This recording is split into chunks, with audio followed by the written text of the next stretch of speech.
Hello my lovelies, I have the last 8 books that I read in June.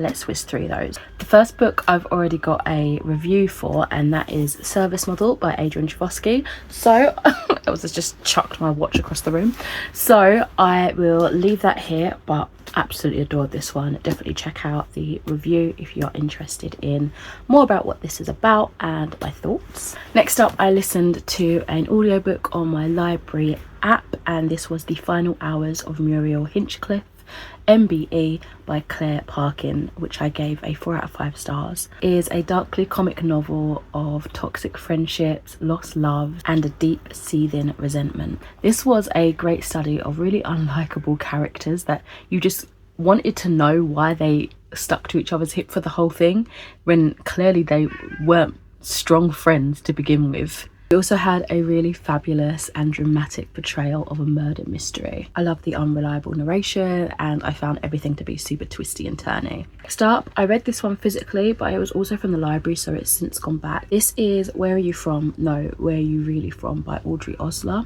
And I gave this one a 4 out of 5 stars. This explores migration, identity and belonging in the context of empire, and its continuing impact on the lives of those in Britain today. This had a fantastic blend of ancestry research, sort of woven together with like a journalism approach and just conversations on social issues, interracial relationships, Britain as a colonizer. And it was all done in a way that was very easy to read, very digestible and user-friendly.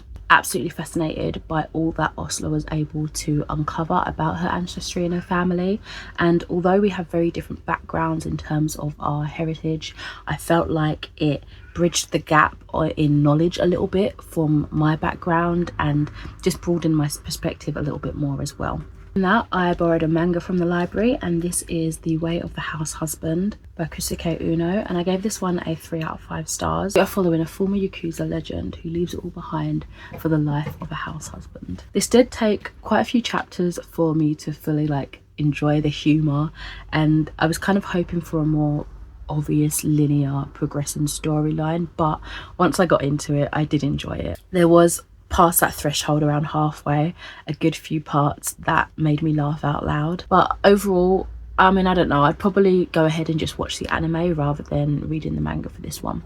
Next up, during a quiet afternoon at work, I read 3 Funny Bones books, and it was just nostalgia feel. I really enjoyed it. It was just so cute and easy. So I read Funny Bones the Black Cat. They're all by Alan Alberg. It was about the skeletons going sledging and then having a crash and losing their bones in the white snow, and then following a black cat down into their cellar.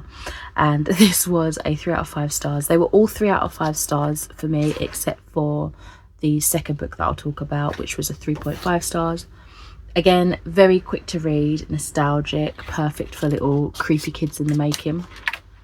The next one I read was Give a Dog a Bone. This one follows the dog skeleton who is falling apart, and yeah, I never really realised that they live in a town of bone people or bone beings, so that was new to me. This is the first time really expanding on the Funny Bones series. I only read the original story back as a kid, kind of over and over again, but yeah, it was another dark delight. Lastly, for my nostalgia kick, I read The Mystery Tour, and this one is about the skeletons solving 6 mysteries on a nighttime adventure. However, it's the 7th one that really counts, because without solving that one, they won't be able to make it back home.